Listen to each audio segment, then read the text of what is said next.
All right, guys, I know I say this every week, but this is a bloody good one.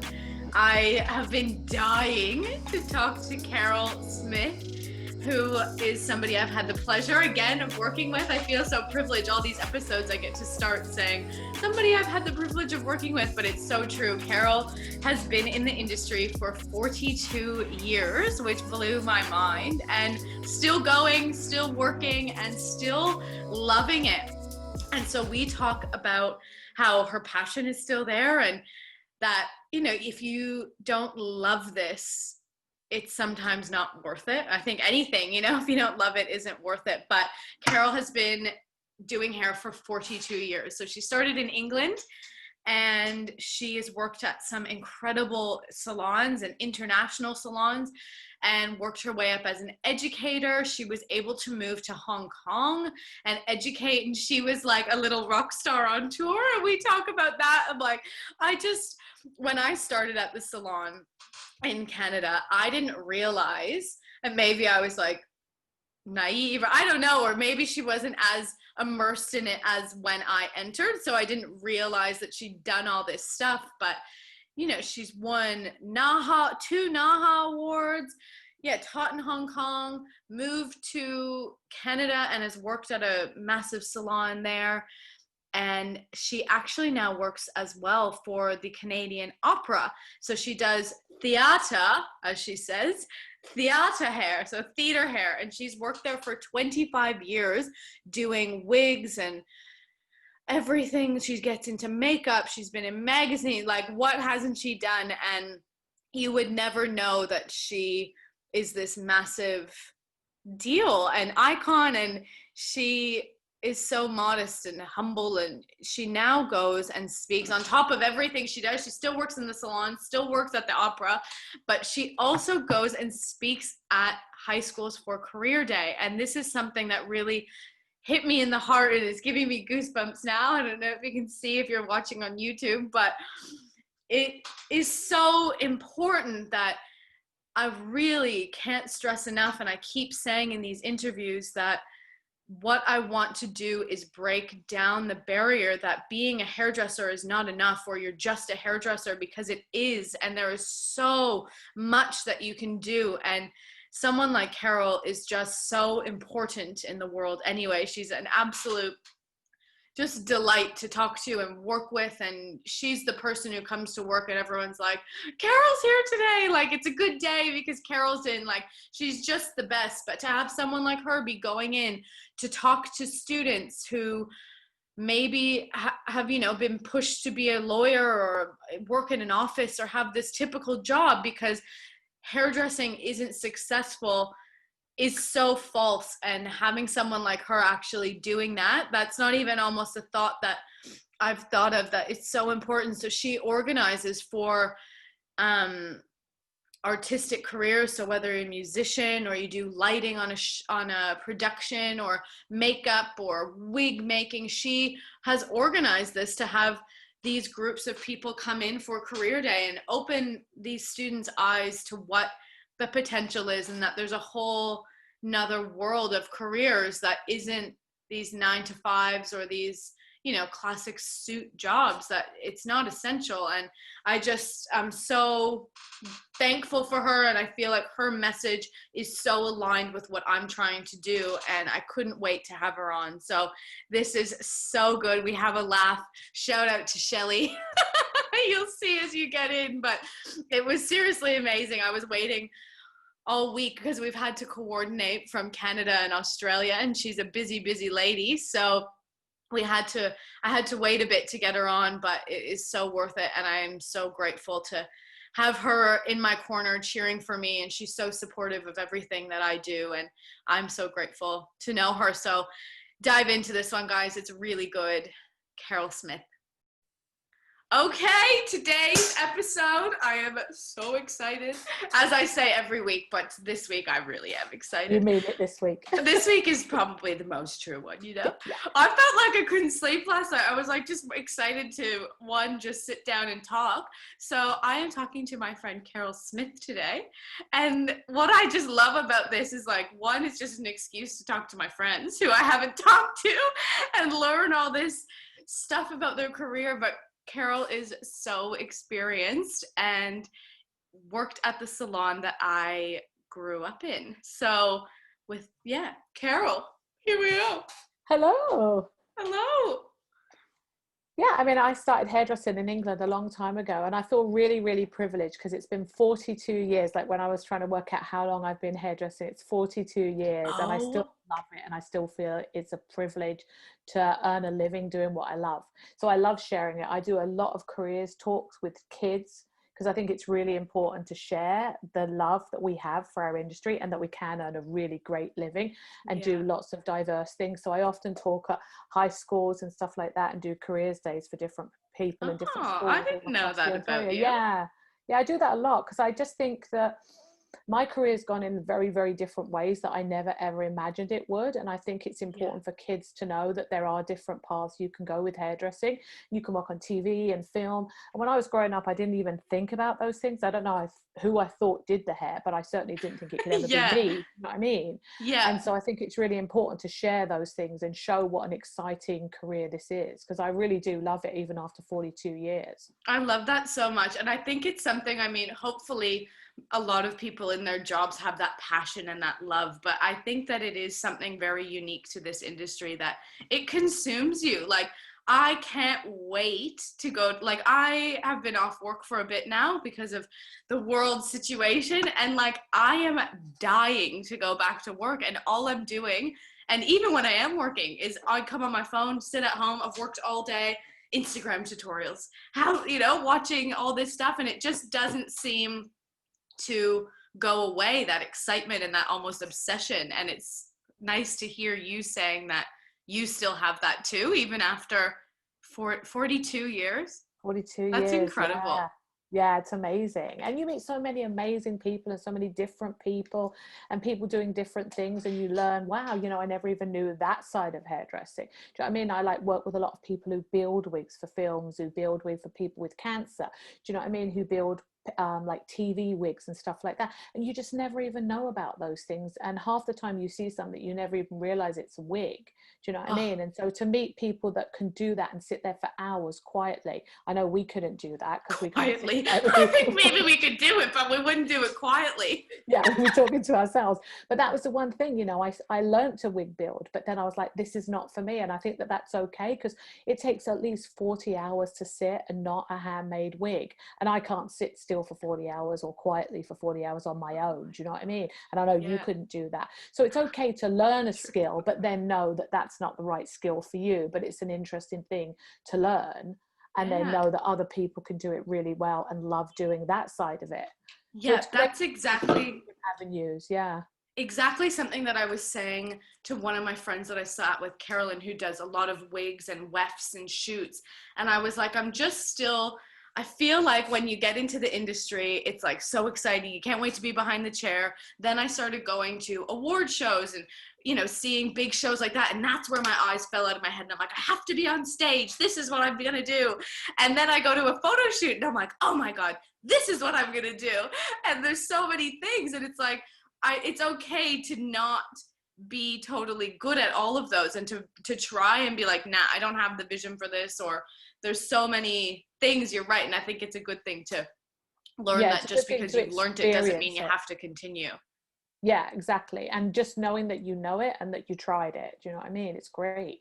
Yeah. But yeah, I mean, I started when I was 16 hairdressing, and I had no idea that I'd end up where I am now. So, it's an interesting journey that everyone takes a different path to get there. Did you always want to be a hairdresser? Was that always? Never. Really? Never. So how did that happen for you? How did you get into hairdressing? Well, my best friend from kindergarten always wanted to be a hairdresser, and I didn't want to go on to do like the higher level at school without my best friend, which is really sad. And so shout out to Shelley if she's watching. And so she signed up for hairdressing school, and I was like, I'll do that with Shelley then. And so I signed up, and then Shelley bailed out the week before we started, and so then I couldn't tell my mum and dad that I didn't want to go anymore because Shelley wasn't going. So I was like, well, I'll just go and see what happens. And it was a 2-year full-time course, and it was the first time I started to do something where someone actually said, oh my God, you're actually good at this. Yes. Because no one had ever told me. I was always average at nothing. Do you know what I mean? I was never very good at anything. That's exactly me. Yeah. And I think we everyone was all like, have a lot of that in common, that similar yeah, because factor. until you shine in something that you love, you don't know where it is. Yeah. And so I started doing the hairdressing. It was a 2-year full-time course. And then I took the third year, because it was a full-time college course. And I took the third year as aesthetics.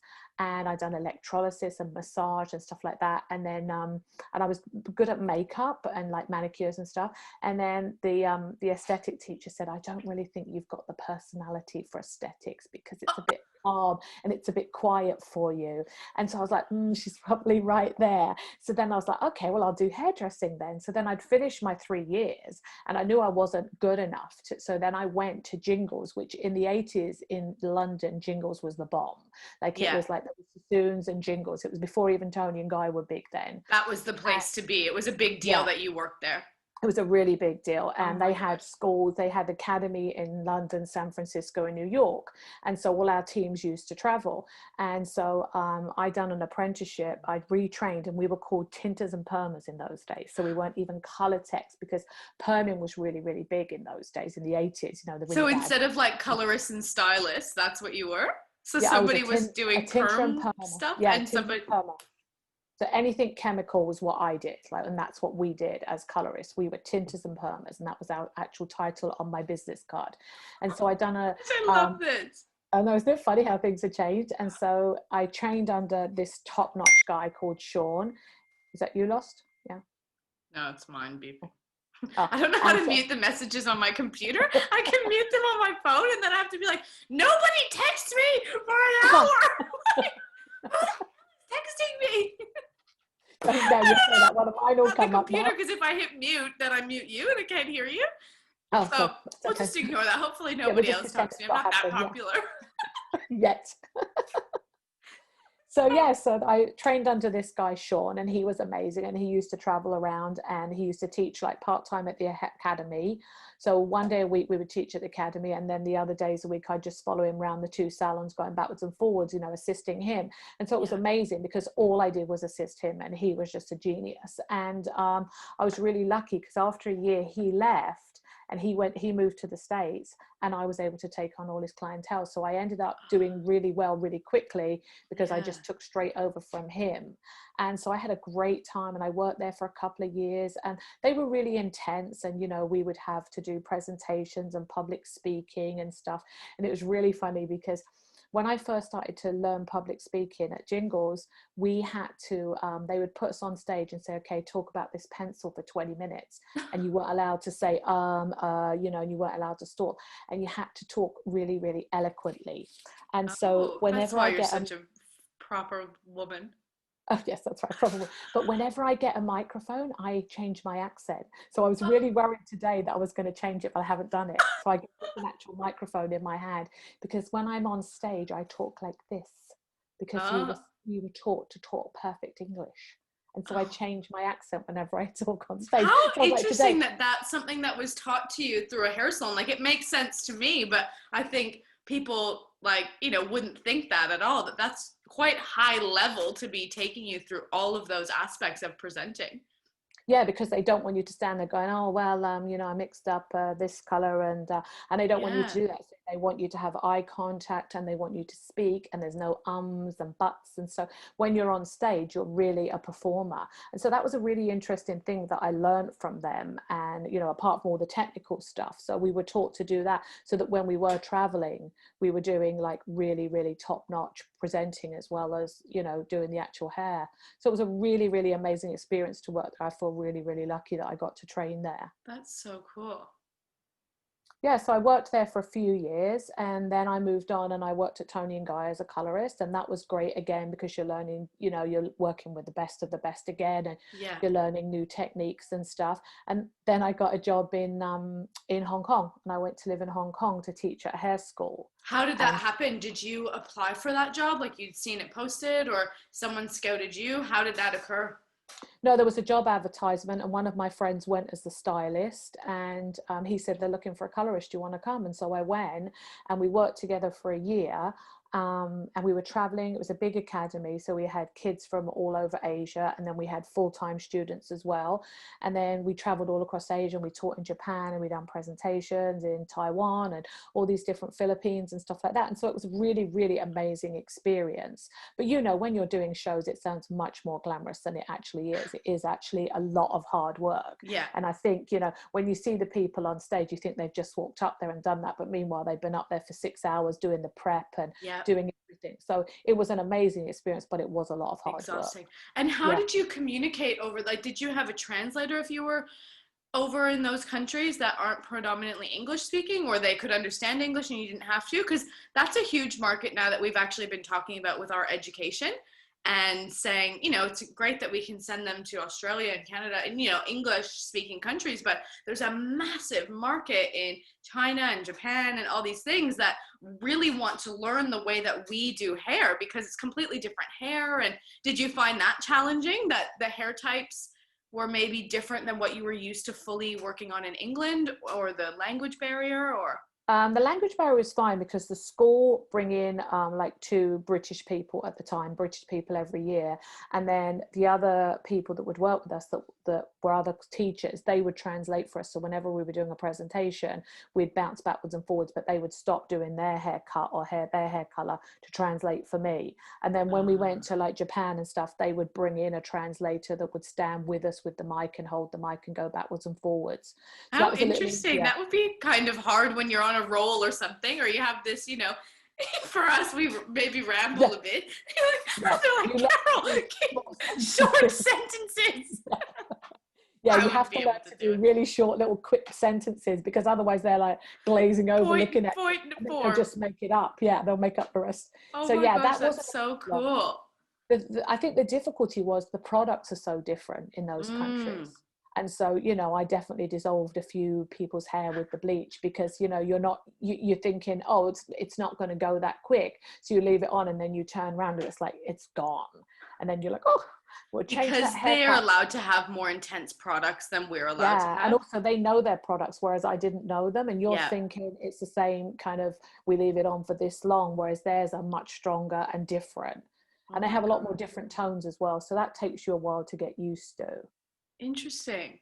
So it was a fabulous experience, and a year was long enough for me. But the guy I went with, I think he stayed there, he never came back. Oh really? Yeah, but I came back. I wanted to be home, and again, you know, like being away from home, you know, it's really hard. And that was the first time I'd ever left for a long period of time. So I went back, and then I ended up going back to Jingles again. So I was really lucky that they were just like, yeah, come on back. And so then I started teaching most of the time at the academy, and that was, again, different experience. And I think one of the big things that you always have to remember is never to believe your own hype and never to believe your own ego, because when we were in Asia, we were like little stars, because, you know, everyone was so happy to see us. And it's really, you have to really remember there's always someone better than you around the corner. And when I came back to London, I presented for Jingles at the World Hairdressing Congress, which is like the biggest thing. And I froze on stage. And really? Yeah.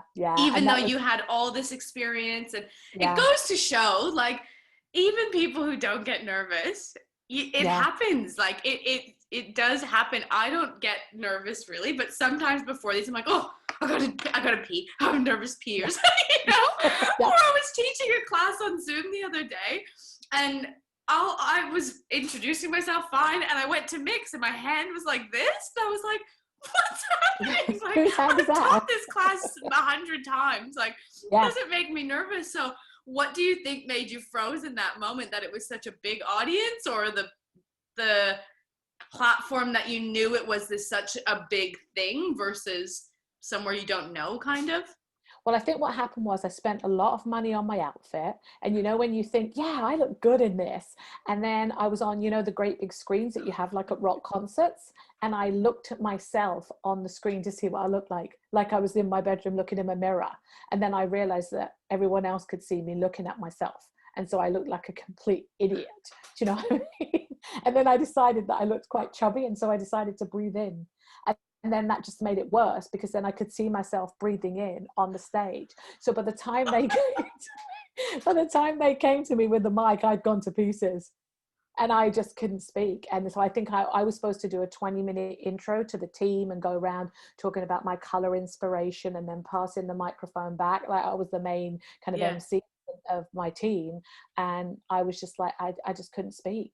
And my boss was just like stunned, and he just took the mic and finished it, and I never spoke. And did you get in trouble? No, I think everyone just felt so bad for me because it was just such a big thing. Like every hairdressing team from all over the world were there, and they were all lined up. And, you know, you'd do like 40-minute presentation, and then the next team would come on, and just everyone saw me. And I don't think anyone would even remember it, but I remember it. Do you know what I mean? And that was one of the biggest presentations. It was at the Royal Albert Hall, which is like the massive hall where they do like big concerts and stuff. And I was just like little deer in headlights. And, you know, and it was funny because my boss had told me the day before, you know, write some pointers, write some, you know, little cue cards. And I was like, as if I just came back from Hong Kong. Yeah, yes, exactly. I typed in cue cards. I just did a world tour, please. Yeah, please. Rock on. Yes. I was just like, I was dying. I just scuttled off home, and I was just like so upset. Yeah. And it would just ruin your whole vibe after that. Anytime anything goes wrong like that, you can't shake it. Yeah, you think about it for months and months. And I've watched the video, and you think, oh, maybe it's not as bad as you think it is. And then you watch the video and you're like, oh no, it was as bad as I thought it was. Oh no, you could see me sucking in. Yeah. It wasn't just me. Yeah, everyone saw me. Yeah. Oh, so again, you know, really interesting, because you think at some point, oh, that wouldn't happen to me, but it does. It, you know, and it can happen to anybody. But it was just a bit shocking. So yeah. So that's not why I moved to Canada, but I moved to Canada just shortly after that. To get away.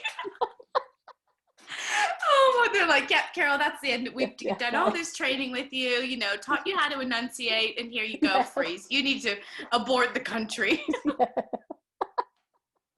Oh my God. So how did that happen? And then we're going to talk about Canada getting there, and then I want to talk about how I know you. But yes.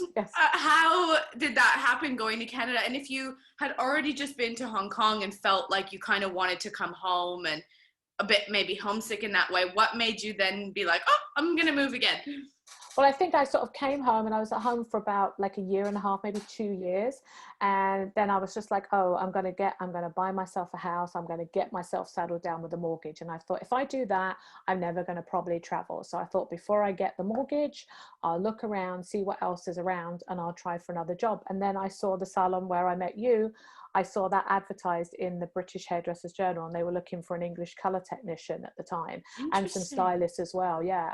And so obviously, because I'd worked for a couple of big names, it was easy for them to take me, knowing that hopefully I know something, you know, whereas opposed if you're going for a smaller name salon, they didn't know if that salon would be good or not.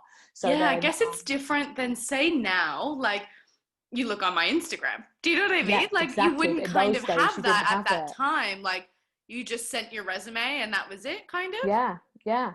And then, you know, I presumably rung up for references. And then I decided, because obviously I didn't know anyone at all in Canada, I decided I would fly out with my friend, and we came out for 2 weeks. And I spent... Not Shelley again. Not Shelley.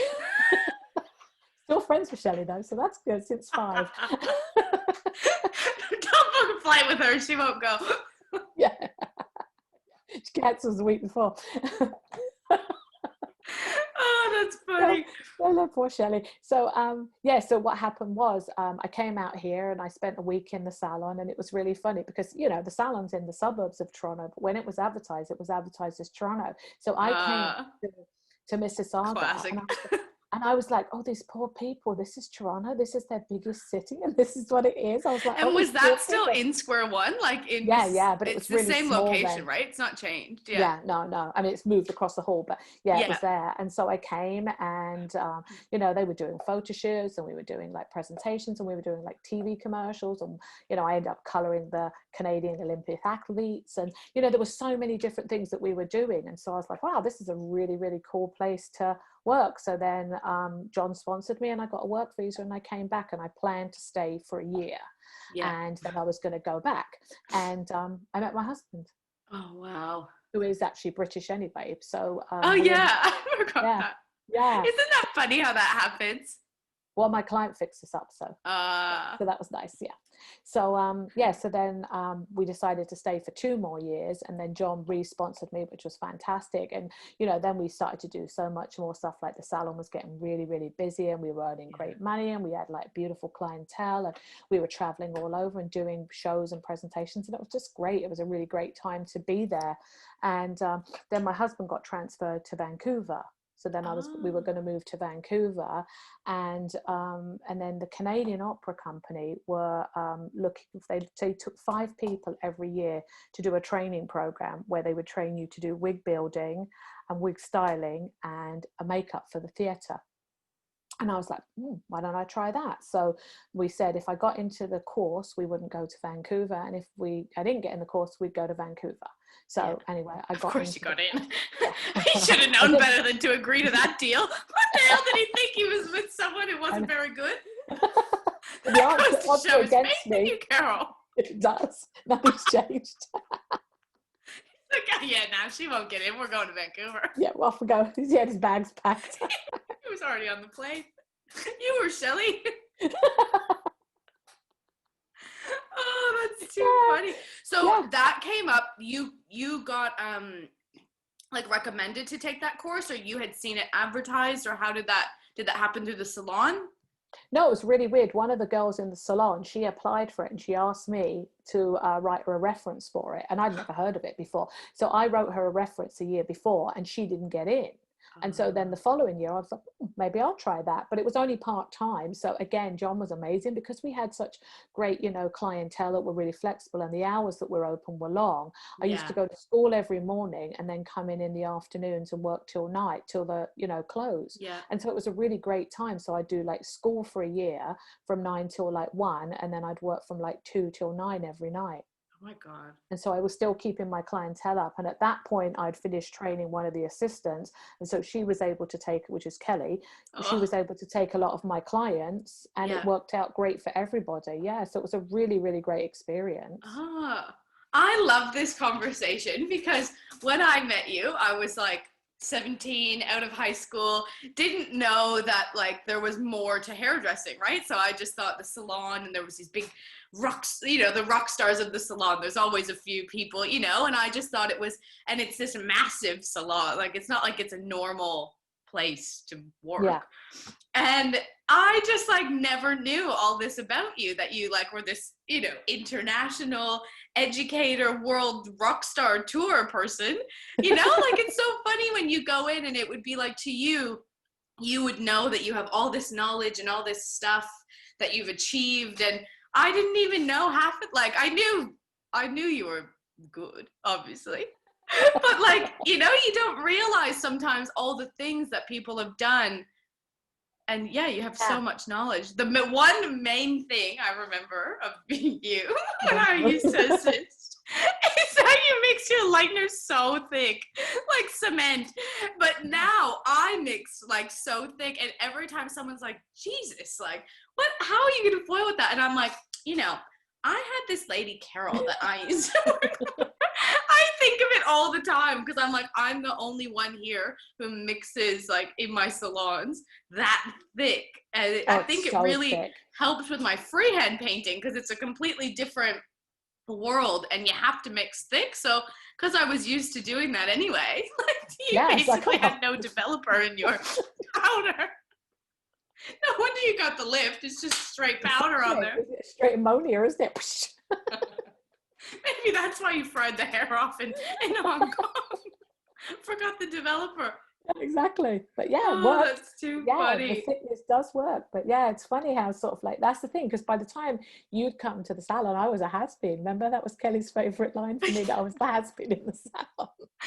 But I just wouldn't have ever, known, I guess at that time. You're right. You've done so much, and you're maybe trying to wean out of it a bit, and other people are coming up, and that's who you see as the people going to the shows or doing the photo shoots. Meanwhile, you had all this lifetime of doing it that I didn't even know about. Yeah, yeah, it's funny because, we, like when I first started in the salon, the colorist, like we didn't really have that much involvement in doing photo shoots because it was like you'd already done your color. And so you didn't. So Yeah. that's why I started to do makeup, because then I was like, at least I have a reason to be on the set, and Yeah. I have a reason to be there. And then you can have more of a creative input with it. And so then I started to do a lot of photo shoots and a lot of magazine work and stuff. But it was like I was doing the makeup and the color. And then Uh-huh. again, you start to really collaborate. And I think that's one of the loveliest things about being, especially in such a big salon, because we had tons and tons of house models. And I think people don't appreciate getting house models because they think, oh, I'm doing stuff for free. But Mm. really, if you have a slew of fabulous house models that will let you try anything, they're a great advertisement for you walking around because they're gorgeous girls. They're letting you try any new techniques on them. And then at the same point, if you want to do any education, you want to do a photo shoot, you want to do a fashion show, anything you want, you've always got those girls to call on. And Yeah. I think then you start to collaborate with other creative people, and you'd stay after work and someone would do a cut and think, oh, let's try this color. And, what about doing a shoot on that person? Then you find a photographer that's just as creative, and you start doing things. And we've done some amazing shoots, and we got loads and loads of magazine spreads and stuff. And then it just really makes you feel, which would probably be the Instagram of you guys Yeah. times now, because really we couldn't showcase our work anywhere. So Yeah, we'd have fair to enough. It was send it out. only if it was in that In Style magazine or whatever when it got delivered to the salon in the Yeah, and you're like, oh mailbox my down in the God. basement. Yeah, exactly. And I remember That's when sending you'd to the, find out. yeah, and the British Hairdressers Journal, which, obviously being slightly biased because being Yeah. British, but was the be on end on. If you could get a spread in the British Hairdressers Journal, I was like, oh my God, I've made it. And Yeah. when I got these spreads and put them in my portfolio, I was just like, oh my God, this is the bomb. Do you know what I So mean? that did happen. You did get into that magazine. Yeah, a few times. So yeah, I was Oh, really, really lucky. Yeah. And I remember one time I got a cover, and the fabulous, Shane Henning from yeah. Australia, he wrote and sent me a congratulations card because I'd known him from Toni and Guy. And so I remember getting the front cover of the Hairdressers Journal, and he wrote and sent me a congratulations card. I think that's when you really realize that you've met some really amazing people in your life that aren't ever threatened. And that's the one thing I think, sort of being older now, you realize you don't have to be threatened by newer, younger people coming up. You can encourage them and embrace them and really, be happy for their success, because you don't need to be like, oh my God, who they think they are. Do you know what I mean? You really Yeah. need to. They don't know that I went on a rock tour in Hong Kong. Yeah, and you don't need to tell people either, Yeah. because it's Well, not that's the thing. I important to never them. knew Yeah. any of that. You're so modest. Like, I didn't know all these big accolades that you'd had. And yeah, you're Yeah, and I think it's always not so. important to tell people, because there's always someone better that's got more than you and has got, Mm, like 4 NAHAs and, for this and do more magazine spreads and stuff. But I think it's really important. And I think that is a one good thing about our industry. You do meet some amazing people along the way, and, people do celebrate your successes. yeah. And that everybody has a different thing that they're incredible at. Like last night I was looking at this girl on Instagram and she does all these wild sectionings and color, and I'm like, oh, like you can tell she's artistic and that's why she does that, whereas that's not 100% what I would do. And there's so many avenues that you can be good at. There's so much to go around that you Yeah. don't have to be exactly what we said in the beginning, good at all of them. You trial and error a little bit to find what exactly your right fit is. Yeah, and you find your niche and you find what you're good at. Like, I mean, now, I love doing my clients. I love going in. I mean, some of my clients have been with me 25 years, and, I work one day a week, and I feel really privileged that I can do that. And Yeah. then the rest of the time I'm mainly in the theater. Do you know what I Yeah. mean? And obviously not now, so we won't be going back for a while. So that I do really, really miss. Yeah. But now a lot of the people in the theater, we're doing classes for each other now. Ah, So, that's like smart. some of them, I'm doing like a BIPOC class at the weekend that someone's teaching me, because I can't do braids and stuff like that. So Oh, we're all getting together and we're all teaching each other different things that we're strong at. Do you know what I mean? love And that. I It never build, ends, does it? That's one thing yeah, in this industry, that the education never stops. It's never going to, as much as you have the fundamentals and, those things like say a finger wave, a French braid, whatever they may be, they always are evolving. And the stuff that is coming out now is just outrageous. Like, yeah. it's just so beyond hair now. It's like sculpture and, there's Yeah. so many things. Yeah, and I think it's good to be open to things, but there are these things that go under wigs in the theatre, like a Marie Antoinette thing. It's not all hair, it's a wire cage that's Yeah. built, and it's really intricate. And so I really do a lot of those. So I'm going to teach some classes of those because that's something that I really, really enjoy. And I feel that I can share that to someone who doesn't know how to do that. So I Yeah. think it's really important to kind of share your knowledge if you've got something that you are particularly good at. Yeah. You know, but again, like you were saying to your friend the other day, you have to do a lot of stuff for free, and you know, a lot of other people are doing stuff for free, but if you're sharing all your knowledge, then it's an equal kind of balance. Yeah.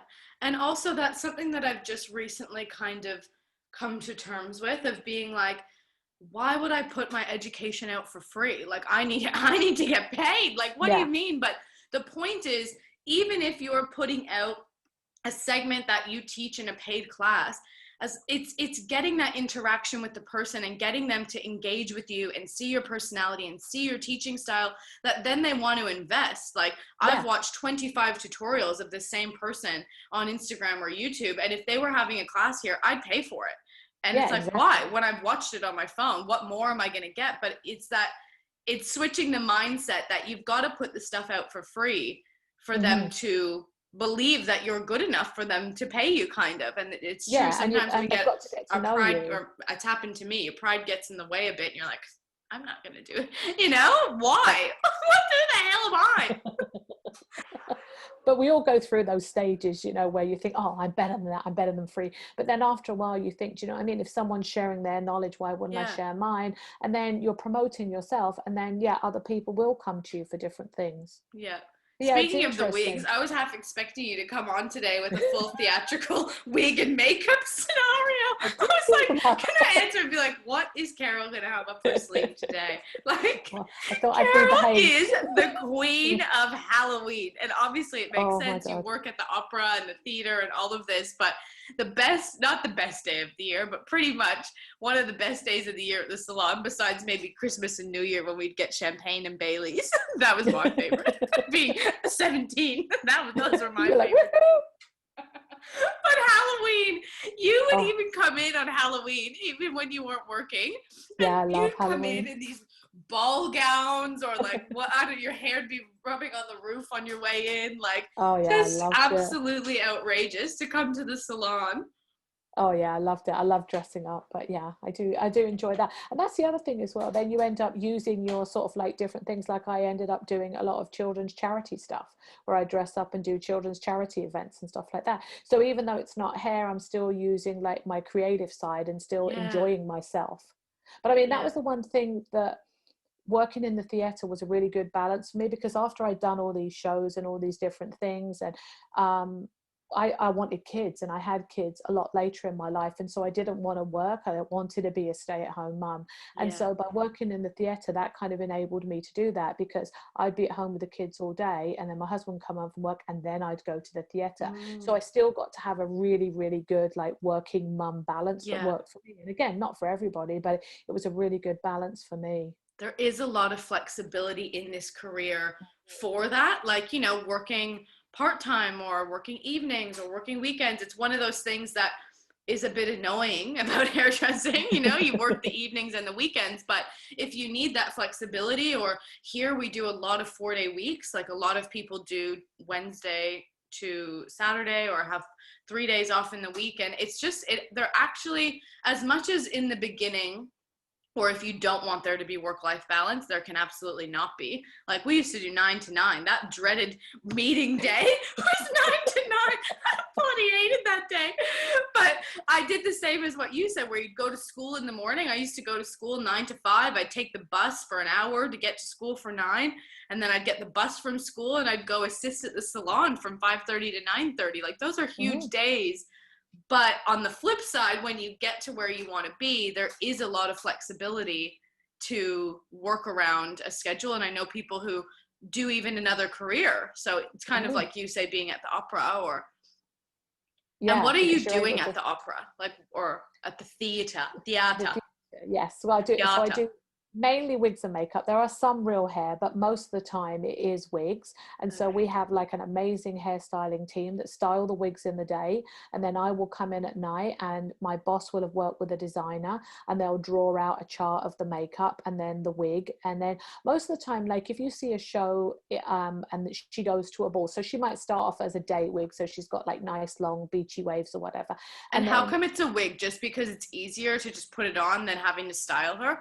yeah, because they don't want to be in that much beforehand of the show starting, because you know, if you're going to have to put her in rollers and set her and do all of that, then they've got to come in a lot more, you know, time wise. Yeah. And also during the show, like if say for instance the performer was going to a ball, then we wouldn't have time to put her hair up and put all the pins in, so we'll have another wig exactly the same as her hair, already styled with the tiara pinned in and all the curls up and everything's up, and we will literally take that wig off and put the next one on. She changes her dress and back out she goes to sing. So sometimes Nobody we have, thinks of that. Well, I don't think. no Maybe one thinks. people do. They're like, Crystal, what the hell did you think they were doing?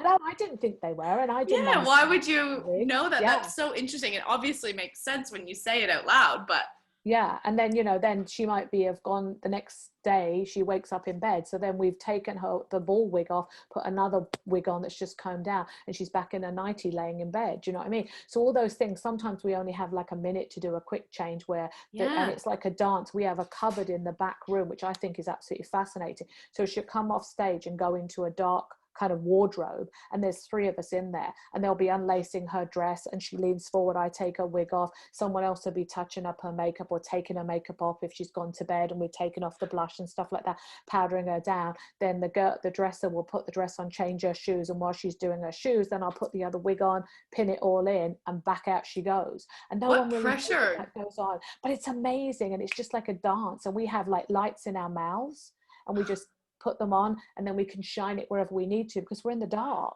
Do you know what I mean? And it's just like, to me, I was just like fascinated when I first saw and I was like, I'm never going to be able to do a quick change like that. I'm going to be going the wrong way, and I'm going to be doing this, I'm going to be doing that. And then after a while you get it, and you're just like, yeah. And we will have a call, and it will say, Carol, go to stage left for Miss so-and-so's quick change for the ball, and you would take your wig and you will go down and you'll do it. And it's just amazing, and it's just such a fun thing, you know. And things go wrong, and you'll see your performers holding her head, and you're like, oh, not enough pins. You know what I mean? oh, okay, Carol stuffed it up. And you know that's when you realize the intricacies of working backstage, because like one time one of the stage managers called me, and one of the girls' wigs, she was doing flamenco dancing, and she had this big comb on the back of her head, you know, and then they have the sort of like the net thing that goes over, and it had got caught, and what happened was it was pulling her wig back, so he could see it sliding. And so the performer was dancing with a hand on her head, and the stage manager noticed that she had a hand on her head, and so he knew that she knew who I was, because I'd done her hair at other times. And so he got someone to call me, so over the speakers it said, Carol, can you come to stage left? And when you hear that, you're like, oh my god, what's gone wrong? And so you run to stage left, and he told someone who was meant to be just walking by her in the street on the stage, and said, Carol's at stage left waiting for you. So she knew as soon as she had a minute to spare, she could come off and look for me, and I would pin it back in and get her back on. And I just think those kind of and things, that's like improv, like, you know, you just have to.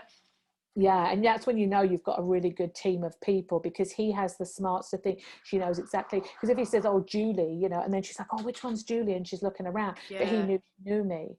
And so those kind of things is just like Quick such thinking. a fun, exciting job, but you know you've got a really good team. And it's like anything. It's like when you're in the salon, you know that you can say to a good assistant, okay, I need that toner on that, leave it on for 5 minutes, pull it through the ends. You know, if you've got a good team that's trained properly, you can all work together and get the best results for your client. And it's the same in the theatre.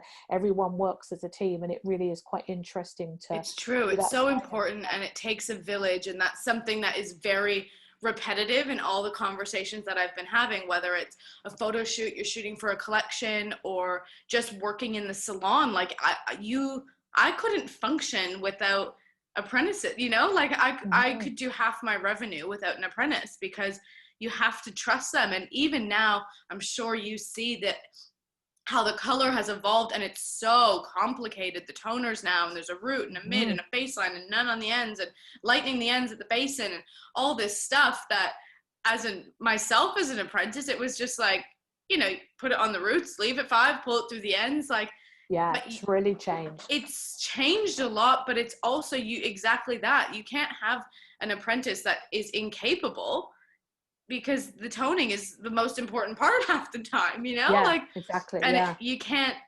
operate without a team no matter what you're doing. And it goes to show that, yeah, it's so important who you're working with and beside. And Yeah, and also like if your color's not blow dried nicely, yeah, that can be a make or break thing, because if you've got a beautiful blow dry on that color, that hair looks as healthy as hell, whereas maybe it wasn't, you know what I mean? But yeah. it's sort of a question of the team putting everything together. And I I think think we've that's discovered that you have a breaking hair problem, Carol. yeah, maybe I'm losing my clientele on this. It's like, that staff is not a good blow dryer. Look at what my color looks like. And they're all It like, looks terrible. Carol, it's you. Oh yeah, the common denominator here is me. Oh, it's too funny. Yeah, but yeah, like a really good team, I think, in any aspect of hair, like whether it's a fashion show, because like when you're doing fashion shows, like I did a lot of wigs and I worked with a lot of designers and stuff. And again, it's all about prep. It's all about getting everyone ready, getting the team, making sure you've got the right equipment, everything. And then, working with photographers, making sure that they can see the right thing. I've done a few movies. I've done mainly makeup on movies, but even then, if you're a photographer, you get to know him and the director of photography, and the lighting and stuff. Like I worked on coloring hair for a TV series, and that was a really interesting thing, because this guy had to basically be like a cartoon character. And so it was way before we knew how to do the real silvery things. And I remember I rung up Wella and I said, I need it to look like a fake silver. How am I going to do it? And they said, you get the color charm and you put 2 drops off a droplet of black in with a silver toner. And again, like now we could just easily make up a silver toner, but a really fake one, we didn't know how to do it. And I remember I had to work with a director of photography, because if the guy was being filmed, his hair was short, but it had like a long top. So it was being bleached every like 11 days. And so it was tough. You were doing it with a Q-tip. And so what we tried to do was, the hairdresser on set, what she did with me was she'd be like, today we have close-ups, but next week we don't. So we would work out with the photographers which days we had close-ups, so that we would do the hairline. Yeah. And not maybe do it all the way through, so that we didn't damage his hair as much. And this is before Olaplex. It was way before Olaplex. And, Olaplex fixing that with 11-day scalp lighter. Good grief. Oh, yeah. Was this before you did your wig making? Like, would you say now, would you have used a wig for that? Or probably not for the close-ups, but again, that's what we ended up doing. We ended up doing like a really small piece, that if he was away in the distance and he was on like long shot things, we would use a little wig for him. But again, you have to know the girl that's working on the day on the hair. Like so my friend who got me the job, she was like the head of hair, like the key of hair on that particular TV series. And so she was able to work with me and the photographer, and we'd work out long scenes, short scenes, and then we'd work together. So those kind of things, again, it's all teamwork, but it's different. Yeah. And again, until you do it, you don't even think about that, because you think, oh, I'll just color his hair and then he'll be done. Yeah. You know what I mean? But it's so much of who that's like a common thing that keeps being said from you too. Like, oh, my friend was here, or my friend came with, and it's who half the time. That's how you get into a salon or into a shoot, or somebody asks you to come along with them to something. Like, I've had the most incredible opportunities over here through people that I knew, and even people from home, like you introducing me to people that have burnt a few bridges. Like, it's true. You create these connections with people and you want to see them grow and flourish, and it's an industry that is quite nurturing in that way. It can be hard too, but quite nurturing in that way. And having people like you who just want to help bring up the next ones that's what it's all about. Yeah, and I think also if you've got a nice personality, people are willing to give you a shot, even if they think, oh, she's not the best or she doesn't know enough. but you know what, she'd be great and easy to work with. So you know what, I'd rather take her than that girl who's like 10 times more experienced but is not as much fun and not as lively and won't make such a great atmosphere on set. So I think all those things do make a difference. Yeah, having a good personality has worked in our That's favor, right. Hasn't it? It has indeed. I mean, it does get you a long way. It really does. And I always used to say that to you, didn't I? Yeah, 100%. Yeah. It's true. So it true. really does make a difference. Yeah. And now you said that you're speaking at like schools and stuff, or what are you doing? How did you get into doing that? Is that just feeds your soul doing that, or how does that happen? I think so. It started off like, you know, with my kids' school, because where I live in a very nice, like very artsy area, and there's like film people and photographers, and there's some really interesting people. And what we were saying was, in the schools, you know, careers day is always like people, you know what an accountant does, you know what a lawyer does, and they're all fantastic jobs, but people don't know what a stage manager does. They don't know how a musician makes a living. They don't know how, you know, hair and makeup people do for film, for magazines. They don't know how to get into it. And so I think that if I'd have known about theatre hair much earlier, I think I would have probably gone into it much sooner, because I tried working on film, and film again is a fantastic job, but it's just not for me, because you're sitting around for so long, and you know, me and you, we can't sit down and be quiet for that long.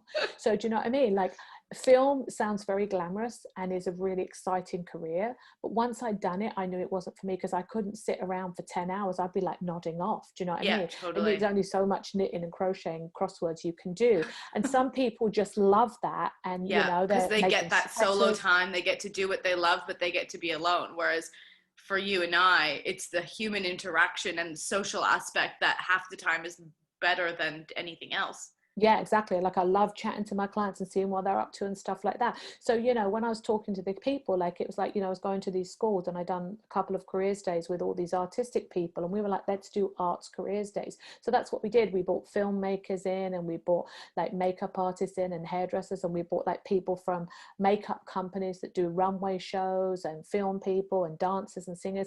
And the kids just were like, wow, who knew what a stage manager was? I didn't know what it was, because you can be good at computers, but you don't want to sit in an office, right? But you can do the lighting, and you can run the rigging on a computer in a theatre. And so we started to do all these careers days, and the kids were loving it. And then different schools have now asked certain people of us to come to their school and do these talks and share and say, you know, like, someone might be artistic, they might not be very academic, but they can still have the most amazing career that definitely is not looked down upon, but it's certainly something that's not taught in schools. You know, you can go off and become a hairdresser for a theatre, or you can go off and do shows and travel around the world. And I mean, you look at some of these Instagrammers, some of these hairdressers are so famous and do so many things. It's just incredible.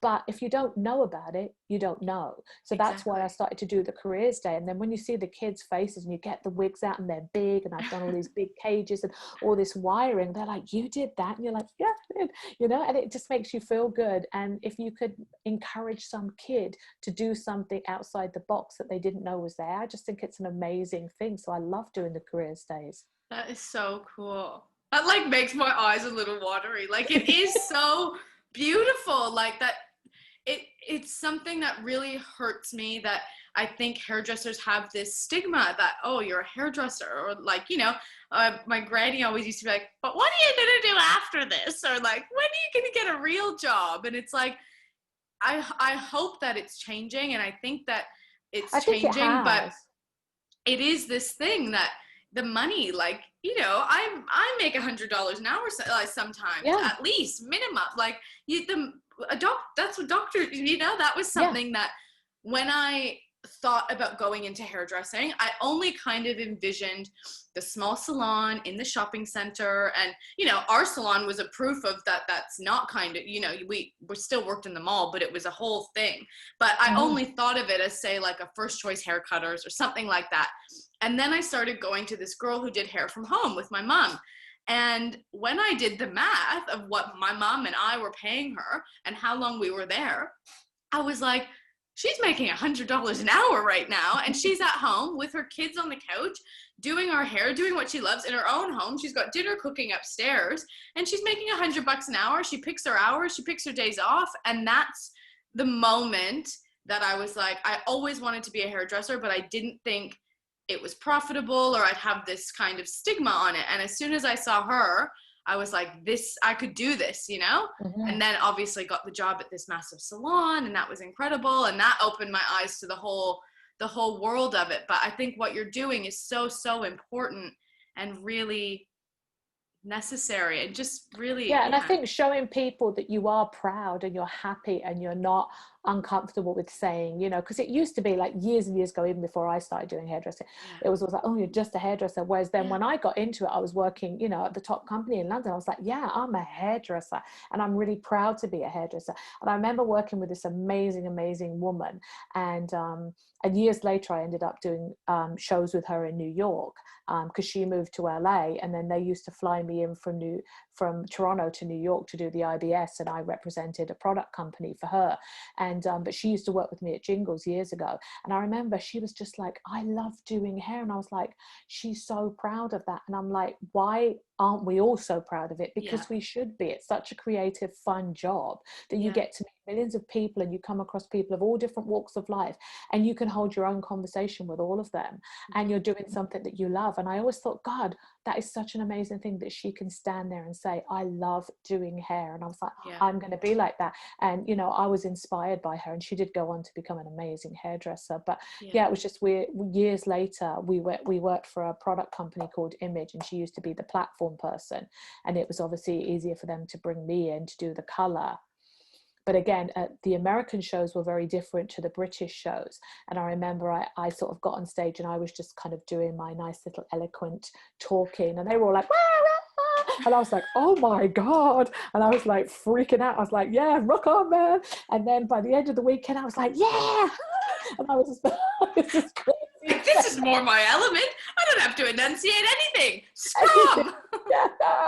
So yeah, it was really funny. But again, you know, you come round and all these people, and now, you know, a lot of the people I've worked at Jingles, like one of them's got a salon in New York, one of them does hair for movie sets and stuff like that. So it's kind of interesting to sort of see them all and see where we've all come, and we've all gone to different avenues of it. And, you know, everyone's happy in different things. Yeah. And it's great to see that you can do hair in different things, you know? Yeah.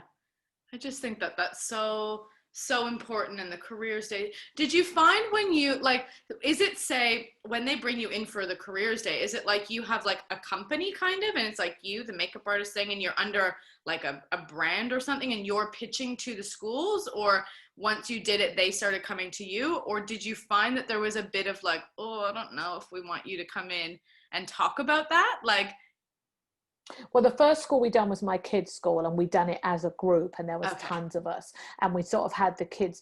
It was interesting because we had them sort of they had to pick 4 careers, and then they moved around the classrooms. And so they would they put me with a jazz musician, and so we went in together. And then another time they put me with a filmmaker. So they were trying to sort of like put different people in, and the kids would ask different questions and stuff like that. And so and then the other schools have just come and asked me on my own. So a lot of the schools now, I just go in and do like a hair pitch and just say, you know, this is who I am, and I bring wigs, and I let the kids try the wigs on, and who doesn't want to try a wig on, do you know what I mean? And some of them get like freaked out because they think it's from dead people, do you know what I mean? They don't understand the hair, and so they're like freaked out. But I mean, there's really, like, you know, and it's great because you can tell really funny stories. Like one of my friends does a lot of big films, and she had to make these beards, and they had to be like a real sort of gingery, you know, like orange beard, and she didn't have the hair. So I actually had these big wafts of hair that she sent me, and I had to roll them up into little tiny rollers and perm them so they looked like beard hair, and then color them, and then send them back, and then someone else knotted them and made these amazing beards. So again, like a really funny thing that the kids are like, oh, you did that? Because it's such an odd thing that no one would know you're doing. Do you know what I mean? So those kind of things are just like really funny. Yeah, because I saw this post the other day about it. I must be coming up because you know when your phone hears you and then you get all these ads, and I'm like, how the hell did it know that I was talking about toothpaste or God knows what else? And something came up, and it was this girl saying that she had done one of those aptitude tests or something in her careers class at school, and nothing about hairdressing came up at all. Like, I think someone in her family was a hairdresser, so that she had that path, and there was no option there's no education, there's no anything. It's not even spoken about as a career. It's like, oh no, you don't want to do that. Like, and what you're doing is so important to spread that awareness. And that's what I wanted these conversations to be about, was for people in the industry who, say myself, where I'm like, oh, I really want to be on stage, or I want to do this, but I'm not quite sure how. Like, how did the person who I'm kind of idolizing get there? That's what I wanted from this. But also for people who are maybe just getting in as an apprentice or thinking about hairdressing, the younger generations, to have this and have these moments of, oh my God, I want to be Carol. Like, you know, lots of people probably want to be Carol. Probably don't. They're like, I'm too busy breaking people's hair. Yeah, you're not gonna have any more clients. Sorry, I'll only broadcast this in Australia if you want. But even that, like, look at me. I'm in Australia now. You're in Canada, from England. Like, you can move and travel the world and have this flourishing career anywhere you want. And I think that's been the very challenging thing for me through the time of this 2020, is something I've always prided about my career, taken pride in, prided in my career, whatever. I haven't been talking to people very much, okay? You need to do the eloquent class. Don't tell Jingles. But something I've always taken pride in is that I could move, and even when I was backpacking, I have my scissors in my bag. Yeah. And one time that actually got me in trouble. My dang scissors got taken from me because I was backpacking and I had to get on the plane, and they're like, you can't have them in your bag. And I was like, it's my livelihood. Scissors. Anyway, oh my God. I never got them back. They're still gone. Oh, wow. But it's something that you're able to travel and always be able to make money for yourself.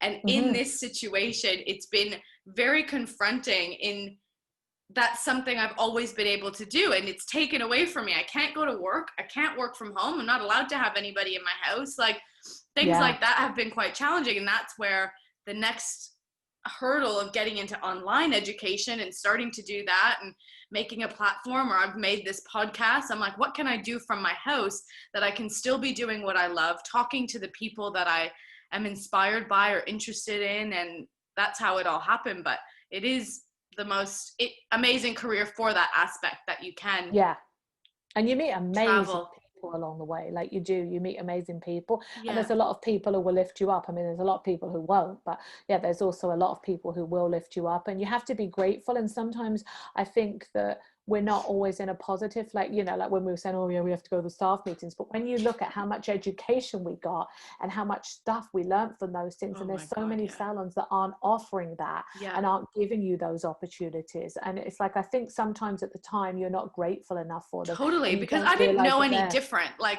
I started there and that's what it was. We had education all the time, and I was so fortunate. I got asked to do everything, like anything that there was an opportunity. Somehow it was my name that got put forward, because you grabbed it. And that was the same with me. If someone said, does anyone want to come, I'd be like, yeah, I'm coming. And I think that that's how you get on, because you assist people. You're always there, so you're always watching, you're always learning, and you're always finding out. And that's how these people break into these other aspects. Totally, that's exactly what happened for me. And you're so right. How long do you think you're gonna keep going, Carol? Always, like forever? Like, what's the next plan for you? I mean, I'd like to do the opera forever, like as long as they'll have me. But again, I think that's kind of things are changing, because, you know, we're very specific. And as I say, we're in a very, very small room with people, and there's 3 or 4 of us. So I think those quick changes, those kind of things will have to be revised, and, you know, things will be changing. But hopefully if things and when things get back to normal, I mean, I can't imagine not working. I love doing hair. And, you know, like Monday I was in the salon, and, you know, I had like 4 really great clients, and they all loved their hair, and I changed all their hair, and I came away and you just feel so good about yourself, and you're like, oh my God, I made people happy, and I had a chat, and I really enjoyed myself. And I'm like, wow. But then there's days when they go, oh, I don't know. And then you're like, oh. And people don't realize how much that does affect you. Like, you go away thinking, oh my God, should I have done that? Should I have put an extra couple? Should I have not put that toner on? Do you know what I mean? And I don't think people realize how much it affects you. But I think as you get older also as well, you're not so defensive. If someone comes back for the dreaded redo, you're like, yeah, okay, what's the problem? Because there's no point saying, well, you said this and you asked me for this and that's what I gave you, because that gets you nowhere. that gets a client mad at you and you've lost that client forever. Yeah, she might have asked you for the wrong thing, but you know what I mean? I think with experience, you realize, you know what? We didn't get it right. Let's try again. What are we going for? And to readjust yourself. But it does really, really affect you, which I think 100%. a lot of jobs where people don't care enough, it doesn't affect them. And even in this job, there's people who don't care enough. And that I could do the same scalp lightener as them, and mine had this little teensy bed. This happened to me recently as well. It's still in my head. I'm still not sleeping. My friend Jess at the salon will be like, would you shut the hell up about the pink scalp lightener? It's been 6 months, Crystal. Shut up. Move on. But it does, you do have to let it go. And that's the really hard thing with color, is that a lot of times it's not your fault, and sometimes it just won't do it in one session, and that's what you teach, and you know, all those things. But it is something that genuinely, because you have people's self-esteem in your hands and you're there to make them feel good. That's what we love about the job, and what we want.